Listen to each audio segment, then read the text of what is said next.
Assalamualaikum warahmatullahi wabarakatuh. Salam sejahtera untuk kita semua. Terima kasih rekan-rekan. Izinkan saya menyampaikan beberapa hal.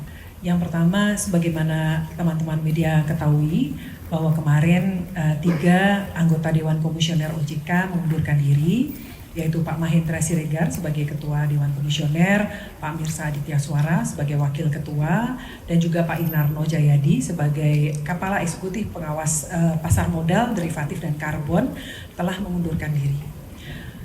Oleh karena itu, tadi siang ya sampai dengan sore tadi, anggota Dewan Komisioner telah melakukan rapat Dewan Komisioner dan sesuai dengan ketentuan yang ada di Undang-Undang Nomor 21 Tahun 2011 dan juga dikuatkan dengan Undang-Undang Pengembangan dan Penguatan Sektor Keuangan Nomor 4 Tahun 2023, kami telah memutuskan yang pertama mengangkat saya, Frederika Widyasari Dewi, sebagai pejabat sementara Ketua dan juga Wakil Ketua Dewan Komisioner OJK.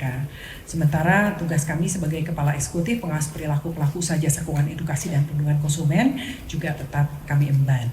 Selanjutnya Pak Hasan Fauzi diputuskan di dalam RDK tersebut menjabat sebagai pejabat sementara Kepala Eksekutif Pengawas Pasar Modal, Derivatif, dan Bursa Karbon, dan juga tetap merangkap sebagai Kepala Eksekutif Pengawas Inovasi Aset Keuangan Digital dan Kripto. Seperti itu. Jadi tidak ada kekosongan yang bisa kami sampaikan, dan kami memastikan bahwa seluruh kebijakan, program kerja, tugas OJK terlaksana dengan baik sebagaimana mestinya, dan kita tetap mengedepankan yang terbaik ya untuk kemajuan stabilitas di sektor jasa keuangan. Selanjutnya tadi menyambung dari yang disampaikan oleh Pak Menko, kami juga mempunyai komitmen untuk terus melakukan program reformasi pasar modal Indonesia.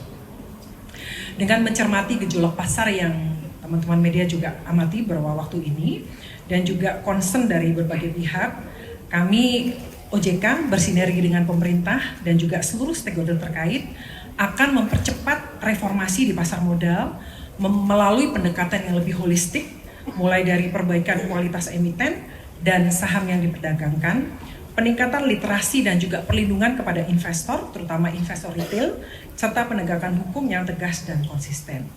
Kami juga akan terus meningkatkan likuiditas dan pendalaman pasar melalui kebijakan peningkatan minimal free float 15%, optimalisasi peran liquidity provider, serta peningkatan peran investor institusional, khususnya asuransi dana pensiun yang dimiliki oleh pemerintah melalui peningkatan batas maksimal investasi di instrumen saham, dengan tetap tentu saja memperhatikan prinsip-prinsip kehati-hatian, tata kelola, dan governance. Selain itu, aktivitas bank umum juga akan diperluas di pasar modal melalui revisi Undang-Undang P2SK nanti. Kemudian peningkatan transparansi pemegang saham melalui kewajiban transparansi UBO-nya, Ultimate Beneficial Ownership, Affiliated Party Disclosure, serta penguatan due diligence dan KYC oleh perusahaan efek. Kemudian penguatan pengawasan dan penegakan hukum dengan segera memulai penyelidikan goreng-menggoreng saham atau memanipulasi pasar tadi yang disampaikan oleh Pak Menko secara masif, kemudian set the tone dalam penanganan kasus besar dengan penegakan hukum yang memberikan efek jera, serta penguatan pengawasan market conduct termasuk kepada para influencer. Kemudian penguatan governance dan mengurangi konflik kepentingan, diantaranya melalui demutualisasi bursa yang akan mengubah struktur kelembagaan dan perluasan kepemilikan, serta diikuti reformasi governance proses dan structure di self-regulatory organization, yaitu di bursa, KEPI, dan KSE. Selanjutnya terakhir, kami juga menyampaikan komitmen OJK untuk terus bersama-sama ya kita memberikan bersama-sama menjaga pertumbuhan ekonomi, meningkatkan pertumbuhan ekonomi, dan mendukung program prioritas pemerintah. Beberapa yang bisa kami sampaikan, yang pertama, perbankan terus menyediakan pembiayaan program pembangunan termasuk Koperasi Desa Merah Putih, di mana telah disalurkan pembiayaan sebesar Rp148,6 triliun sampai dengan Desember 2025. Kemudian dalam rangka memberikan kemudahan bagi masyarakat dan pelaku usaha di wilayah bencana, kami telah menetapkan kebijakan pemberian perlakuan khusus atas kredit pembiayaan kepada debitur yang terkena dampak bencana di Aceh, Sumatera Utara, Sumatera Barat berlaku selama 3 tahun sejak 10 Desember 2025. Kemudian OJK juga terus mendorong penyaluran kredit pembiayaan untuk program MBG, termasuk melalui securities crowdfunding, serta program penjaminan khusus kepada petani UMKM dan pengembangan produk asuransi parametrik.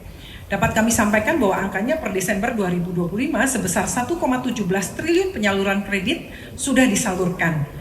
Kemudian melengkapi kebijakan relaksasi terhadap pembiayaan sektor perumahan, kami juga terus mendorong bank, perusahaan pembiayaan, perusahaan Medal Funtura, BP Tapera, SMF, dan PNM untuk terus memperluas pembiayaan KPR bagi masyarakat berpenghasilan rendah. Dan terakhir, untuk meningkatkan kemudahan akses kredit pembiayaan kepada UMKM yang telah diatur melalui ketentuan OJK yang mengatur skema pembiayaan khusus bagi UMKM dan petani. Kemudian juga terakhir Pak Menko, pengembangan bursa karbon dalam rangka mendukung pengembangan nilai ekonomi karbon serta SRUK bersama kementerian terkait. Mungkin dari situ kami sampaikan, kami terima kasih, mohon dukungan Bapak Ibu semua, seluruh stakeholder, pemerintah, kita bekerja bersama-sama dan mohon dukungan media juga supaya kami bisa berhasil menjalankan proses reformasi dan juga menjaga stabilitas sistem keuangan dan mendukung pertumbuhan ekonomi. Terima kasih, kami kembalikan kepada Pak Menko.